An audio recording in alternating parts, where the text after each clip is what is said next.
देखते जाते हैं मतलब बायोटेक में रिकॉम्बिनेंट डीएनए कैसे बनता है। रिकॉम्बिनेंट डीएनए बनाने के लिए पहले तो री मतलब कॉम्बिनेंट मतलब कॉम्बिनेशन मतलब नया डीएनए का नया कॉम्बिनेशन नया डीएनए बनना ना। हाँ पुनर्युगत रिकॉम्बिनेंट पुनर्युगत कहते हैं, पुनर्युगत डीएनए का बनना। उसके लिए पहले क्या करो, पहले डीएनए को निकालो। डीएनए किसके अंदर होता है? कोशिका द्रव के अंदर होता है, कोशिका के अंदर होता है। हाँ कोशिका के अंदर केंद्रक होता है, केंद्रक के अंदर आपका डीएनए जुड़ा होता है। और ये आपको एक पता है, अगर आपने प्लांट की एक बार झगड़ जाएगा इतनी बार बुलवा देंगे। प्लांट की जो कोशिका होती है, प्लांट अगर प्लांट से है, प्लांट की कोशिका है तो उस प्लांट की कोशिका में कोशिका भित्ति पाया जाता है। प्लांट की कोशिका में कौन सा कोशिका पाया जाता है? कोशिका भित्ति किसकी बनी होती है? सेल्यूलोज की। अगर सेल्यूलोज की बनी है तो इसको तोड़ने के लिए क्या चाहिए? सेल्यूलोज। बैक्टीरिया है, बैक्टीरिया की जो कोशिका भित्ति है उसको तोड़ने के लिए लाइसोजाइम। वही अगर हम किसकी बात करें, कवक की है, फंजाई की बात करें, कवक की बात करें, कवक की जो कोशिका बनी होती है, कोशिका भित्ति किसकी नहीं, काइटिन की, उसको तोड़ने के लिए काइटिन। आपको ये पता है किसी के बाहर एज लगा दो एंजाइम बन जाता तोड़ने के लिए। ऐसे ही पहले मैंने क्या किया, इसको कोशिका भित्ति को अलग किया। अगर पादप कोशिका है तो उसके लिए सेलुलेज, बैक्टीरिया तो लाइसोजाइम और उसका फंजाई है तो काइटिनेज डाल के इससे पहले कोशिका भित्ति तोड़ेंगे। चलो कोशिका भित्ति अलग हो गया। अब बचा क्या? कोशिका झिल्ली या सेल मेम्ब्रेन बोलते हैं जो कोशिका झिल्ली या कोशिका आवरण। ये बनी होती है आपकी लिपिड और प्रोटीन की। इसका मतलब पहले तो इन्हें अलग करो। तो लिपिड को तोड़ने के लिए लाइपेज और प्रोटीन को प्रोटीनेज, यानी लिपिड और प्रोटीन को मैंने तोड़ दिया। ये भी खत्म। बचे क्या? केंद्र। केंद्र में क्या है आपका? डीएनए और डीएनए एंड आरएनए। अब क्या करो, आप इसमें डालो आरएनएज। आरएनएज डालते ही आरएनए भी खत्म। बचा क्या? डीएनए। यानी हमारा डीएनए अलग हो गया नहीं। पहले यही प्रक्रिया है। आप डीएनए को तो अलग कर लो। डीएनए को अलग करने के लिए मैंने प्लांट कोशिका सेल्यूलोज, बैक्टीरिया तो लाइसोजाइम और फंजाई है तो काइटिनेज डाल के मैंने क्या किया, डीएनए को अलग कर लिया और साथ में लाइपेज और प्रोटीन डाल दिया ताकि लिपिड, प्रोटीन और आरएनए टूट जाए। इतना समझ आ गया ना? जी सर। इतना दिमाग तो रट गया हो बल्कि। क्या किया, जब डीएनए निकल गया, डीएनए तो अलग हो गया सर जी। अच्छा ये पौधे में क्रिया हो रही ना? क्या पौधे से डीएनए आप निकाल रहे हैं ना? हाँ। नहीं, मैं तो बैक्टीरिया निकालो, अलग अलग चीज तुम्हारी इच्छा है। पौधे से निकालो जैसे तुम्हारी इच्छा है, पौधे से पौधे निकालो, एनिमल से एनिमल निकालो। चलो मान लो इंसुलिन हम बना रहे हैं, मान चलो इंसुलिन बना रहे हैं, ठीक है। इंसुलिन कहाँ है? यानी आपने ह्यूमन निकाला, ह्यूमन बॉडी से निकाला। वही कहाँ से इंसुलिन कहाँ बनता है? पैंक्रियाज, अग्नाशय में। ये बीटा से निकालती है, अल्फा बीटा से निकालती है। बीटा से निकालती है आपकी इंसुलिन हार्मोन। यानी आप बीटा सेल्स निकालोगे, अग्नाशय में जाओगे, अग्नाशय में उपस्थित बीटा सेल्स निकालो, बीटा सेल्स निकालो और बीटा सेल में जो आपके डीएनए का सीक्वेंस होगा, कहीं न कहीं उसमें वो डीएनए का सीक्वेंस होगा जो इंसुलिन हार्मोन बना रहा है। डीएनए है, अगर डीएनए है तो यहाँ से आरएनए बनेगा, आरएनए है तो प्रोटीन बनेगा और प्रोटीन यही आपकी हार्मोन बनाती है। प्रोटीन ही तो हार्मोन बनाती है। रहता है जब प्रोटीन एंजाइम हो चाहे हार्मोन, दोनों ही प्रोटीन की बनती है। तो अगर वो मैंने क्या किया, बीटा से निकाला तो उसमें डीएनए होगा, तो डीएनए काट निकाल लो जो आपका वो हार्मोन बना रहा है। तो डीएनए से आरएनए, आरएनए से प्रोटीन और प्रोटीन मिलकर हार्मोन होता है। यानी इंसुलिन के लिए जो जिम्मेदार जीन है इसमें जरूर होगा। अब ये जान लो, अगर जंतु कोशिका है, जंतु कोशिका में कोशिका भित्ति नहीं होती है, तो चलो एक स्टेप कम हो गया, कोशिका भित्ति होने की जरूरत नहीं है। यानी हमने क्या किया, इसमें प्रोटीएज और लाइपेज डाल के और आरएनए डाल के मैंने क्या किया, डीएनए को अलग कर लिया।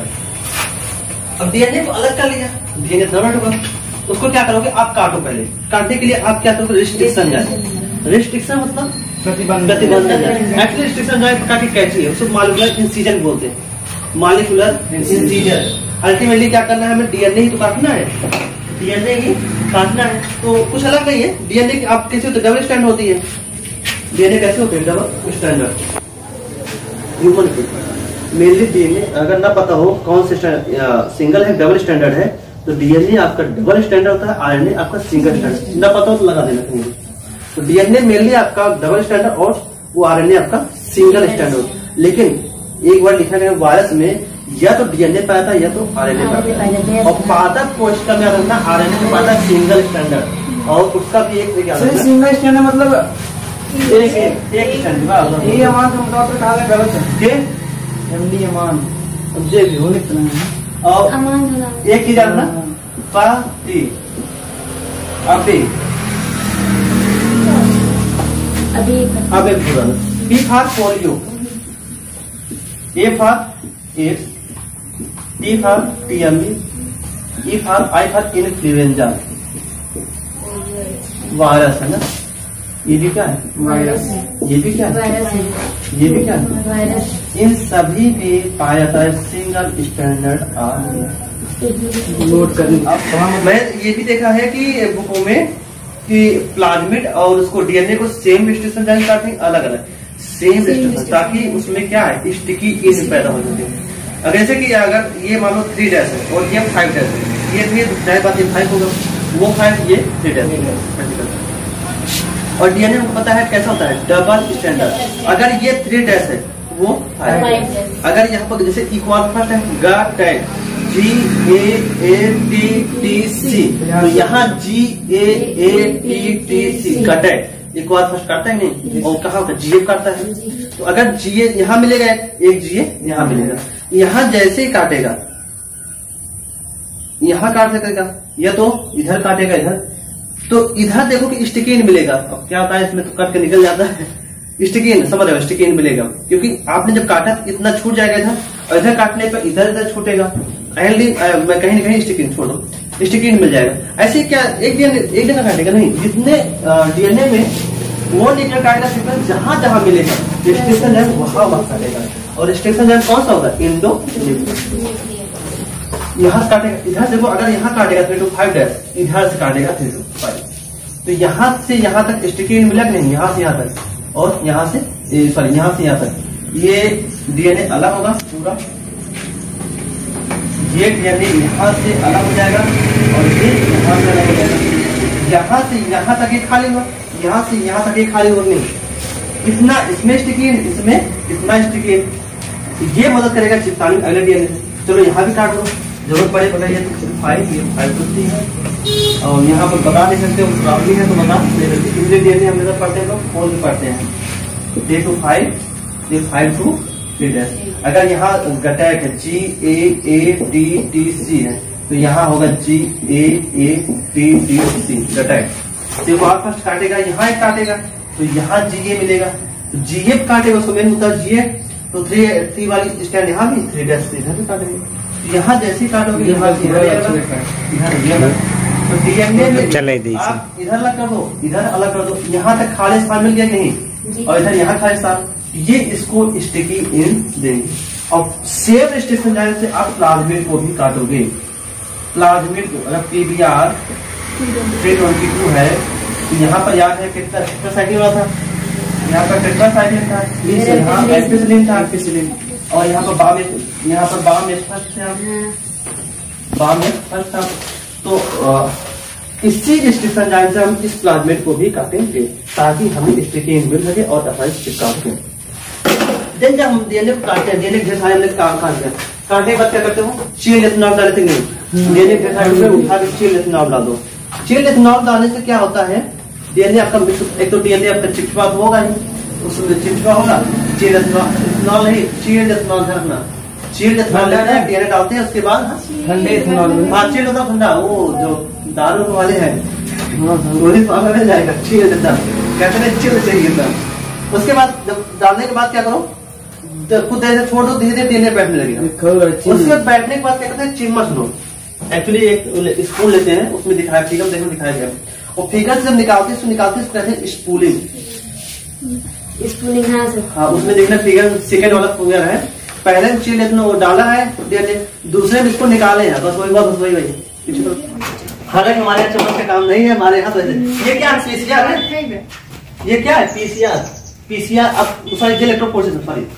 जब डीएनए का आपने चील इथेनॉल डाल दिया, अब हम चाहते हैं इस डीएनए में से अपने डीएनए को अलग करना है, उसके लिए क्या करोगे? जेल इलेक्ट्रोफोरेसिस का किस लिए कराते हैं?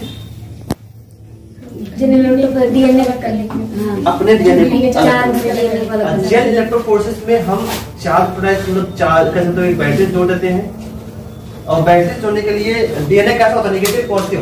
डीएनए निगेटिव होता है।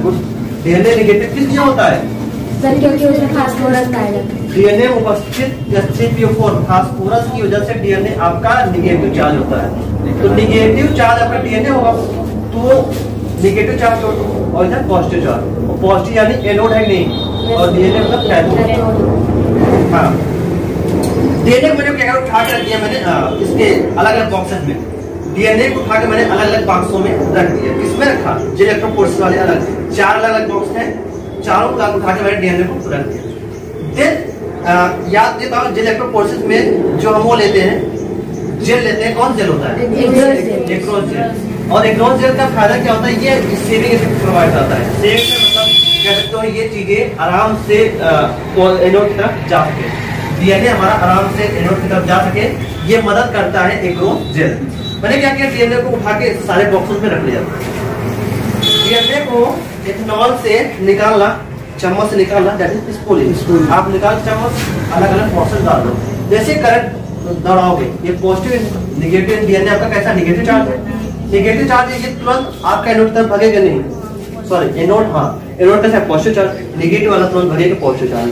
अगर डीएनए का खंड बड़ा है, ज्यादा बड़ा टुकड़ा है डीएनए, वो ज्यादा दूर जाएगा नहीं भाई। जितना वो डीएनए का बड़ा खंड होगा उतना पास में रुक जाएगा। यही तो मतलब ये इसमें आपका एक्रोस जेल भरा है। एक्रोस जेल, एक्रोस जेल कहाँ निकल आता है? समुद्र में, समुद्र, सीवीड एक्रोस जेल। उसके बाद इसके बाद क्या होता है? डीएनए का जितना बड़ा खंड होगा उतना पास में आ जाएगा, छोटा वाला और दूर। ऐसे ही डीएनए का जितना बड़ा खंड उतना पास में, उतना पास, जितना छोटा खंड उतना दूर। ऐसे सब में ऐसे ही देखने को मिलेगा।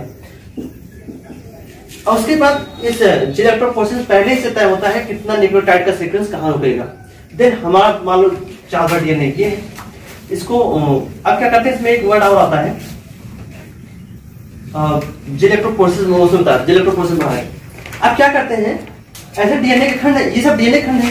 अब इसी में आपका इथेरियम ब्रोमाइड जी डाल दो। इथेरियम ब्रोमाइड में मान लो हमारे पास इथेरियम ब्रोमाइड में छिट्टे मार दिए। इथेरियम ब्रोमाइड जिसे छिट्टे मारोगे, देन क्या करो आप? इथेरियम ब्रोमाइड के बाद यूवी रेडिएशन दो। मेरे पास इथेरियम ब्रोमाइड नहीं है, वो बड़ा खतरनाक केमिकल है, ऐसे नॉर्मल हार्ट होगा कर नहीं सकते। इथेरियम ब्रोमाइड लेने के बाद हम जैसे छिट्टे मारे, देन आप कौन सा रेडिएशन डालो? यूवी रेडिएशन, पराबैंगनी यूवी रेडिएशन डालो, और दिखाई नहीं देगा, डाल के देखना। जैसे आप पहले आपने क्या किया? इसमें डाला इथेरियम ब्रोमाइड। इथेरियम ब्रोमाइड डालने के बाद जैसे आप डालोगे पैराबैग्निक कीड़े जी, पैराबैग्निक कीड़े डालने के बाद ये आपको ऑरेंज नारंगी रंग के दिखाई देंगे डीएनए टुकड़े। एक्चुअल नारंगी दिखाई देते हैं, अब कल को आपको दिखाएंगे। तो ये नारंगी रंग के टुकड़े दिखाई देते हैं। देन आप क्या करो? इसे डीएनए को यहाँ से काट के निकाल लो with across gel. Across gel पड़ा है, काट के निकाल लो, और काट के निकालने को क्या कहते हैं? ये आपका काट के निकालना इल्यूशन। डीएनए को मैंने काट के निकाल लिया, ये हमारा डीएनए टुकड़ा अलग हो चुका है। अब हम क्या करते हैं? डीएनए टुकड़े को कहाँ गए? मान लो यहाँ पर ये डीएनए टुकड़ा यहाँ ये वाला था ना, ये था। मैंने क्या किया? इसे पूरे काट को मैंने पूरे को काट के निकाल लिया। जब काट के निकाल लिया, अब इसकी कराते हैं PCR, polymerase chain reaction. PCR क्यों कराते हैं? ताकि हम चाहे अपने डीएनए को खंड को ढेर सारा बना सके। डीएनए के खंड को ढेर सारा बनाने के लिए बनाते हैं पीसीआर रिएक्शन। क्यों कराते हैं? अगर हमारा डीएनए का एक खंड है तो प्लाज्मिड में जुड़ने के चांसेस बहुत कम होंगे। बहुत रेयर, मतलब रेयर केस में हमारा प्लाज्मिड से जुड़ पाएगा। लेकिन हम वही हमारे पास ढेर सारे खंड है तो चांसेस बढ़ जाते हैं प्लाज्मिड से जुड़ने के। इसलिए हम क्या करते हैं? उस डीएनए के खंड का ढेर सारा बना लेते हैं। अब यहाँ पर कॉपी बनाने का तरीका अलग है। ये डीएनए को इस डीएनए से मिक्स मत करना। यहाँ पर कागज मिलेगा, यहाँ पर मैंने रस्सी डाला है।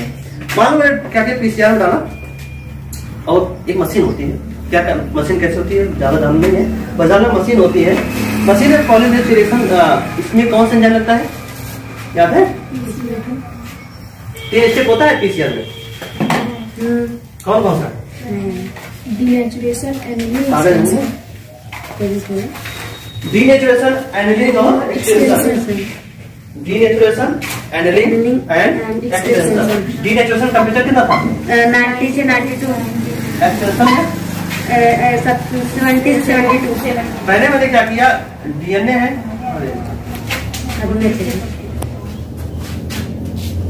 दे दूंगी। क्या बहुत ज्यादा पानी होता है अभी चलेगा, काय नहीं चलेगा।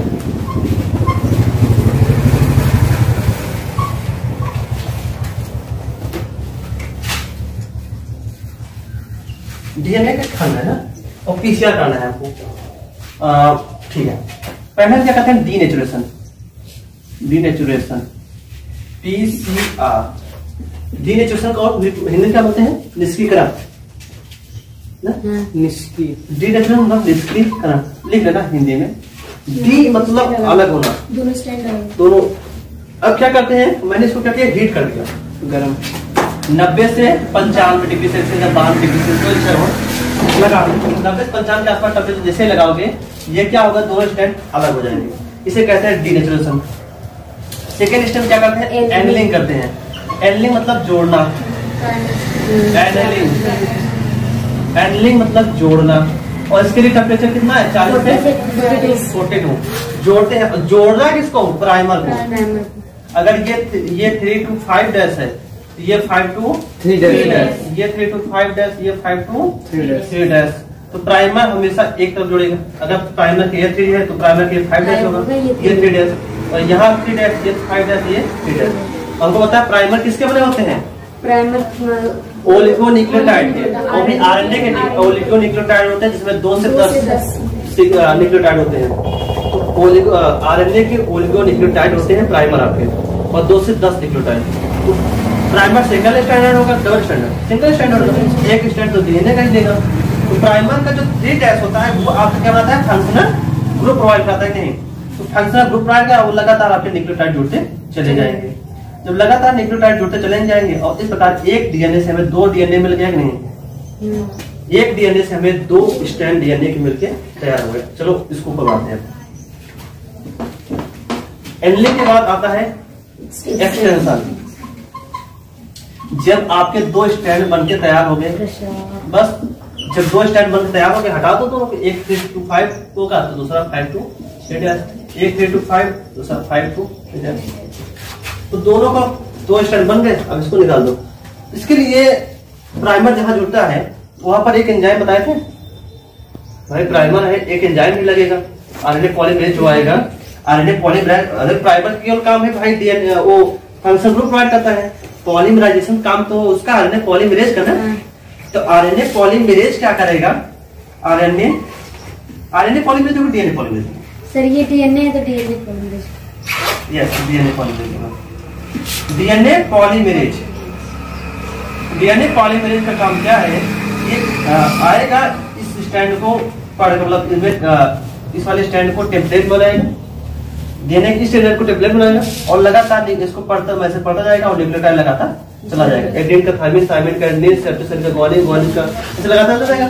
तो दोनों स्टैंड वैसे यही होगा। तो आरएनए पॉलीमरेज क्या करता है, आरएनए पॉलीमरेज इस स्टैंड को बनाएगा, टेम्पलेट की तरह वर्क कराएगा, और इसके मैसेज को पढ़कर उसके पूरक न्यूक्लियोटाइड लगाता चला जाता है। वैसे यहाँ पर आरएनए पॉलीमरेज इसको टेम्पलेट की तरह वर्क करेगा, और इसको मैसेज को पढ़ेगा, और न्यूक्लियोटाइड लगाता चला जाएगा। एंड फाइनली इसमें जो आपका पॉलीमरेज वर्ड होता है, वो कहा, उसका नाम है टैग पॉलीमरेज। टेम्परेचर कितना, 40-42 डिग्री सेल्सियस। इस टेम्परेचर पर नॉर्मल एंजाइम तो एग्जिस्ट नहीं कर पाएगा, तो हमें एक अलग तरीके का पॉलीमरेज लेना पड़ेगा, जिसे बोलते हैं टैग पॉलीमरेज। इसका मतलब ये टैग मतलब होता है thermos, T for thermos, thermos aquaticus. ये एक प्रकार की बैक्टीरिया है। ये बैक्टीरिया आपके अधिक टेम्परेचर पर रहती है। जब अधिक टेम्परेचर पर रहेंगे, मतलब उस पे जो एंजाइम होते हैं वो अधिक टेम्परेचर पर काम करते हैं। मैंने वहां से निकाला इसके पॉलीमरेज को, और इसीलिए इसका नाम रख दिया टैग पॉलीमरेज। एक्चुअली टैग मतलब थर्मस एक्वाटिकस नाम बैक्टीरिया का नाम है। वहां से पॉलीमरेज को लिया और मैंने पॉलीमराइजेशन किया। उसके बाद जब पॉलीमराइजेशन हो गया तो स्टैंड बन गया और एक्सट्रैक्शन करा दो। एक्सट्रैक्शन टेम्परेचर कितना 70 से 75 डिग्री सेल्सियस। 72 लिखो 75 लिखो, कहीं अलग अलग जगह टेम्परेचर देखने मिलेगा अलग। हाँ अलग अलग पक्का गारंटी है, अलग अलग में अलग अलग टेम्परेचर मिलेगा। इतना समझ गया ना पीसीआर क्या होता है। पीसीआर ऐसे कहते हैं, हम इस पीसीआर की मदद से लगभग बिलियंस ऑफ कॉपी बना के तैयार कर लेते हैं, बिलियंस ऑफ कॉपी बना के तैयार कर लेते हैं।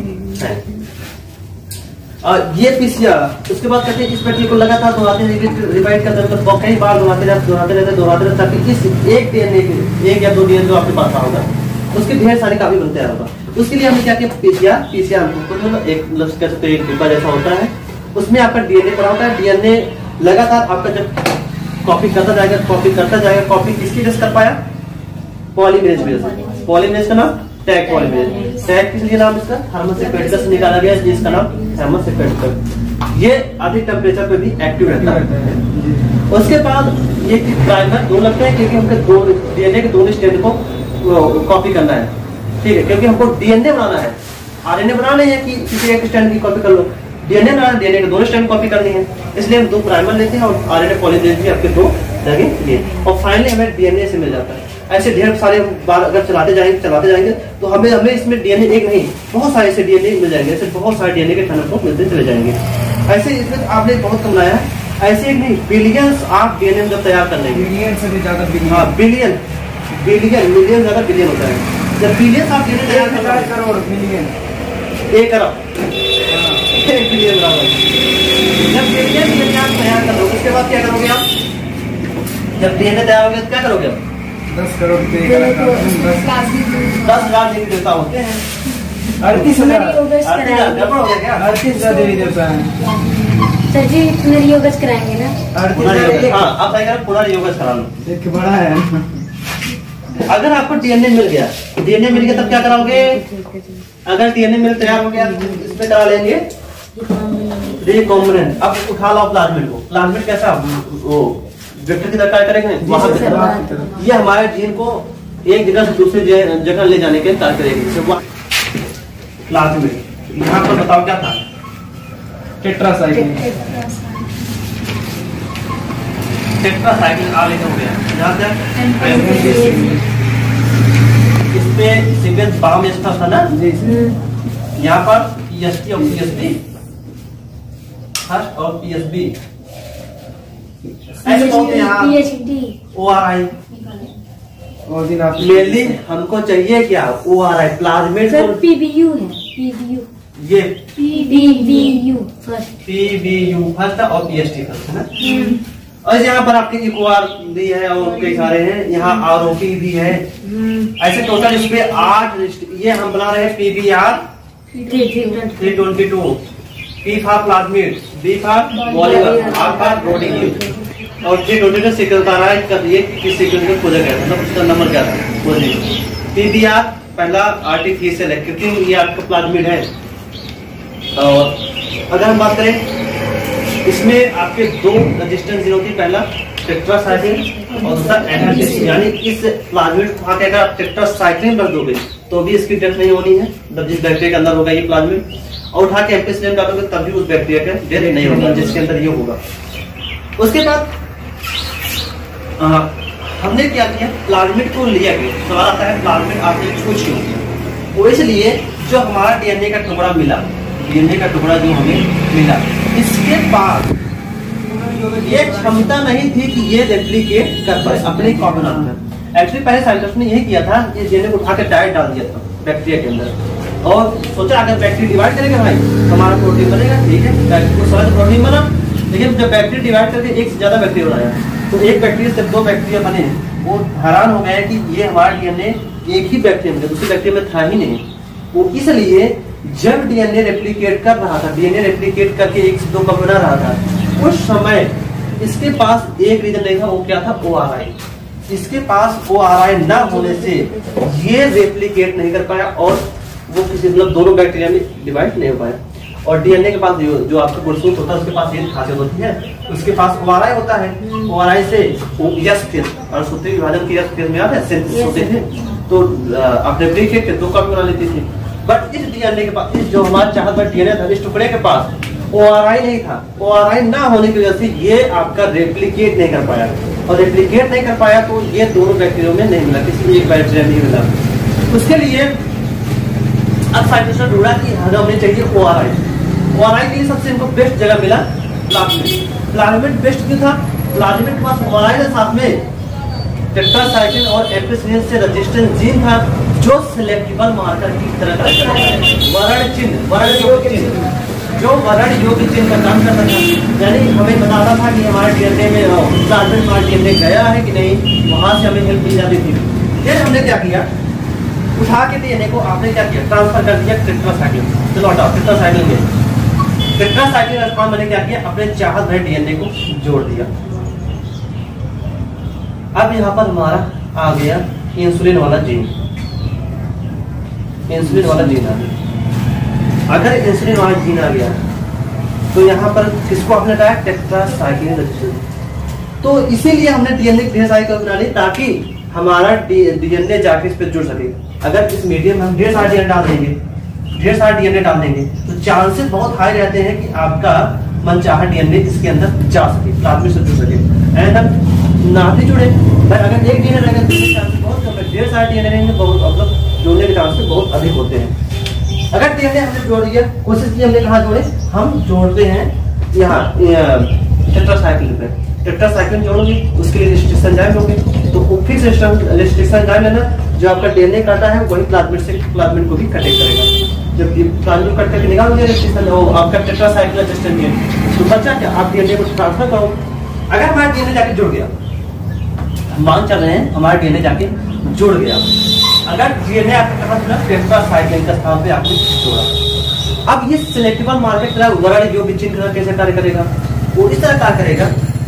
आपने अगर टेट्रासाइक्लिन से जोड़ा है, अब इसे उठा के बैक्टीरिया में डाल दो, और बैक्टीरिया को पहले क्या करो, जो आपका इकोलाई मैंने डाला, इकोलाई, ये ध्यान रखना, जो इकोलाई बैक्टीरिया होता है वो किसी भी मतलब ना ही एम्पिसिलिन से ना ही टेट्रासाइक्लिन से किसी से इसके पास प्रतिरोधक क्षमता नहीं होती है। चाहे इसे उठा के एम्पिसिलिन डालो चाहे टेट्रासाइक्लिन, दोनों स्थान पे मर जाएगा। यानी इससे इसके पास ना ही एम्पिसिलिन से ना ही टेट्रासाइक्लिन से बचने की दवा नहीं थी, बचने की जीन नहीं थी। तो नॉर्मली इकोलाई के पास ये क्षमता नहीं थी कि एम्पिसिलिन टेट्रासाइक्लिन से बच सके। जब उठा के मैंने इसके अंदर डाला प्लाज्मिड, अगर प्लाज्मिड डाला आपने और मैं मान चल रहा हूँ प्लाज्मिड में आपका डीएनए जुड़ चुका है, ना भी जुड़ा हो तो भी कोई दिक्कत नहीं। तो यहाँ पर आपका टेट्रासाइक्लिन सिलेक्टिव मार्कर की तरह कैसे कार्य करेगा ये देखना। मैंने क्या किया, प्लाज्मिड को इकोलाई बैक्टीरिया के अंदर डाल दिया, सारे इकोलाई बैक्टीरिया हैं, प्लाज्मिड को इनके अंदर डाल दिया। अब इसमें डाला एम्पिसिलिन, एम्पिसिलिन रेजिस्टेंट। जैसे एम्पिसिलिन डालोगे, एम्पिसिलिन डालने पर कौन कौन मरेगा, जो सामान्य बैक्टीरिया है वो मरेगा। बचा दिए, काट निकाला। एम्पिसिलिन डालने के बाद क्या किया, एम्पिसिलिन डालने के बाद एम्पिसिलिन डालने के बाद कौन कौन मरेंगे, एक समान वाला मरेगा, क्योंकि इसके पास ना ही एम्पिसिलिन ना ही टेट्रासाइक्लिन जीन है। इन तीनों के पास अगर प्लाज्मिड गया है तो एम्पिसिलिन होगा, क्योंकि मैंने टेट्रासाइक्लिन के स्थान पर जोड़ा है डीएनए। तो चार बार डीएनए टेट्रासाइक्लिन के स्थान जुड़ा है, तो टेट्रासाइक्लिन प्लाज्मिड के पास नहीं होगा, एम्पिसिलिन तो होगा। यानी जिस बैक्टीरिया के अंदर प्लाज्मिड गया है वो एम्पिसिलिन से बचा रहेगा। यानी बचा कौन है, तीन बचे रहेंगे, तीन बचे रहेंगे, इसमें तीन आपके बचे रहेंगे एम्पिसिलिन डालने। बट जैसे आप डालोगे टेट्रासाइक्लिन, टेट्रासाइक्लिन, अच्छा एम्पिसिलिन डालने पर हमें क्या डालता है, ट्रांसफॉर्मेंट और नॉन ट्रांसफॉर्मेंट। इसमें रूपांतरण हुआ है, इसमें रूपांतरण होने का मतलब किस बैक्टीरिया के अंदर हमारा प्लाज्मिड गया है, इसके अंदर प्लाज्मिड गया है, इसके अंदर गया है प्लाज्मिड, इसके अंदर। तीनों कैसे हैं, ट्रांसफॉर्मेंट है, रूपांतरण वाले। यानी यही तीनों आपके जीवित रहेंगे, और जिसके अंदर हमारा प्लाज्मिड नहीं गया, रूपांतरण नहीं हुआ है, वो मर जाएगा। यानी यहाँ से आपको पता चल जाएगा कि आपका किस रूपांतरण कहाँ हुआ, कहाँ नहीं हुआ, कहाँ ट्रांसफॉर्मेशन हुआ है, कहाँ नहीं हुआ है, ये पता चला एम्पिसिलिन वाले। अब हमने क्या किया, टेट्रासाइक्लिन डाला। ये सब कैसे हैं, ट्रांसफॉर्मेंट वाले हैं। जी सर, ट्रांसफॉर्मेंट जिसके अंदर हमारा वो जीन वो प्लाज्मिड गया है, अब देख रहे हैं प्लाज्मिड तो गया, ठीक है, प्लाज्मिड में डीएनए जुड़ा है कि नहीं जुड़ा है, उसको चेक करने के लिए हमें डायरेक्ट टेट्रासाइक्लिन। अब याद करो टेट्रासाइक्लिन उसी के पास होगा जिस प्लाज्मिड हमारा डीएनए नहीं जुड़ा होगा।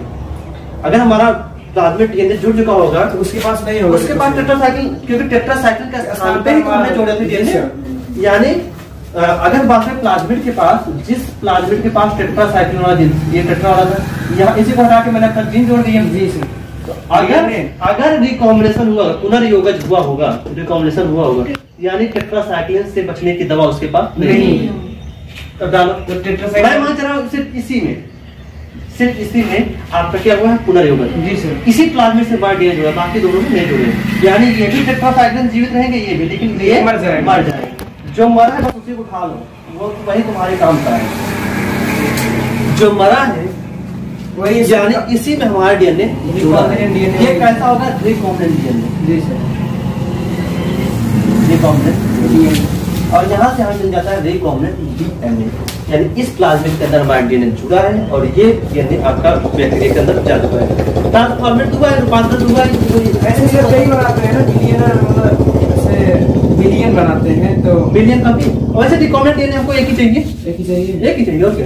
यहाँ हम डीएनए के लिए ढेर सारे बनाते हैं ताकि श्योर हो जाए, मतलब चांसेस बहुत हाई हो जाए कि हमारा डीएनए बन जाए। अब काफी लोग कंफ्यूज हो जाते हैं, सर जब मर गया तो हमारे किस काम का, बोलते नहीं था मर गया भाई किस काम का ऐसा नहीं। जब इसको कराते हैं तो एक प्लेट लेते हैं, डिस्क लेते हैं, उसमें ढेर सारे खाने होते हैं, ऐसे सारे, जैसे अंडे का डिस्क होता है, हाँ, सेव का डिस्क, जैसे ऐसे ढेर सारे खाने होते हैं और सब में नाम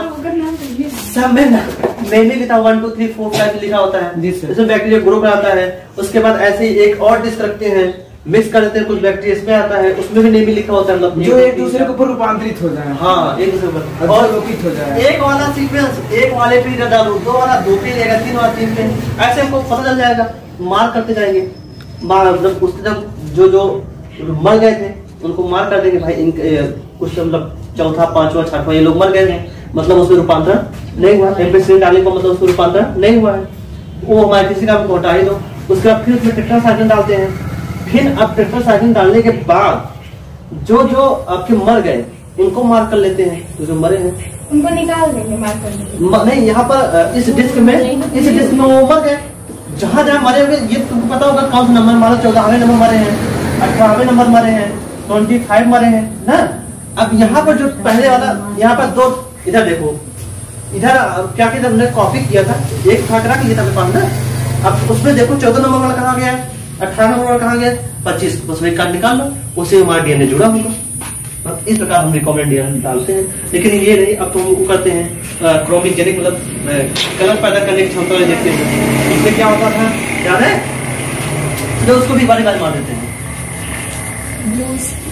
कलर पैदा मतलब रंग पैदा करे कि नहीं, इस बेसिस पे हमने रिकॉम्बिनेंट और रिकॉम्बिनेंट को पहचानने का तरीका बोला। कैसे, जैसे डीएनए है, उसमें क्या है, जेड जीन है, जेड जीन याद है, डीएनए है तो आरएनए प्रोटीन, डीएनए है तो आरएनए है, आरएनए है तो प्रोटीन है, और प्रोटीन है तो जी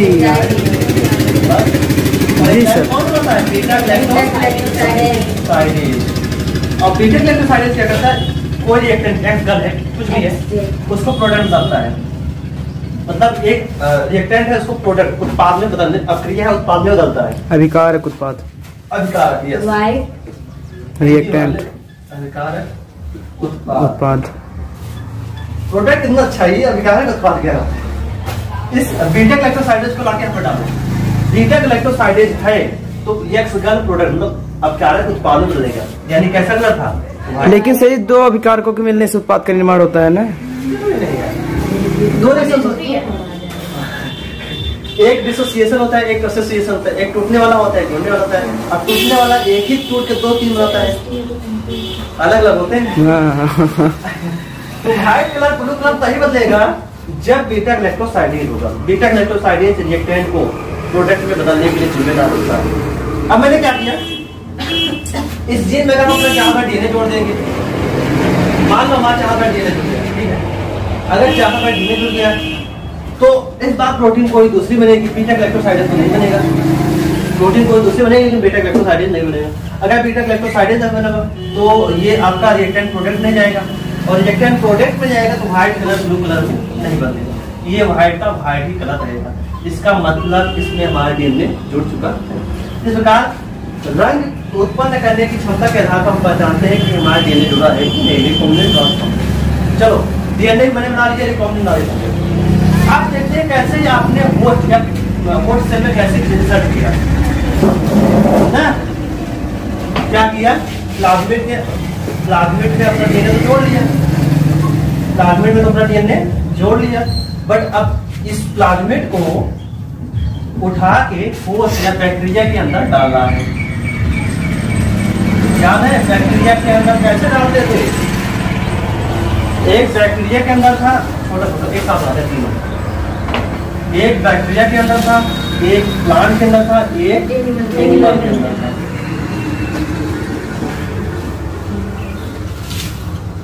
प्लांट के अंदर डालने, बैक्टीरिया के अंदर डालने के लिए क्या करते थे? जब बैक्टीरिया के अंदर डालना था सबसे पहले से क्या करते थे हम? कैल्शियम आयन से ट्रीट करते नहीं, कैल्शियम आयन डालते थे। कैल्शियम आयन डालने के बाद क्या था, ये प्लाज्मिड आपके इससे चिपक जाता था। प्लाज्मिड क्या होता था? इससे चिपक जाता था। देन कैल्शियम आयन बाद कहते थे हीट कर दिया, आइस में डालते थे नहीं, सॉरी नहीं, बर्फ में डालते थे। बर्फ डालने के बाद और सिकुड़ जाता था, सिकुड़ने के बाद ये इसके जो मेम्ब्रेन है इससे और चिपक जाता था। ठीक है, चिपकने के बाद देन हम इसको क्या करते थे? हीट कर देते थे। जैसे हीट करते थे टेम्परेचर बढ़ा देगा, खूब हीट करने से ये क्या फैलेगा, फैलने का हमारा डीएनए। हीट करने के बाद फिर क्या करते थे? आइस में डाल देते हैं। आइस में डालने के बाद ये अपना नॉर्मल आकार में आ जाता है। पहले कैल्शियम स्टिक करो, देन आइस में ठंडा करते चिपक जाएगा मेम्ब्रेन से, देन हीट करो अंदर डीएनए, देन आइस में डालकर वापस नॉर्मल से बैक्टीरिया के अंदर जा चुका है। यानी इस बैक्टीरिया कोशिका में हमारा प्लाज्मिड इंडक्ट कर चुका है। चलो यहाँ ट्रांसफॉर्मेंट भी हुआ और रिकॉम्बिनेशन हुआ ही है बैक्टीरिया के अंदर कैसा है। अब आगे हम प्लाज्मिड डालते हैं प्लांट में।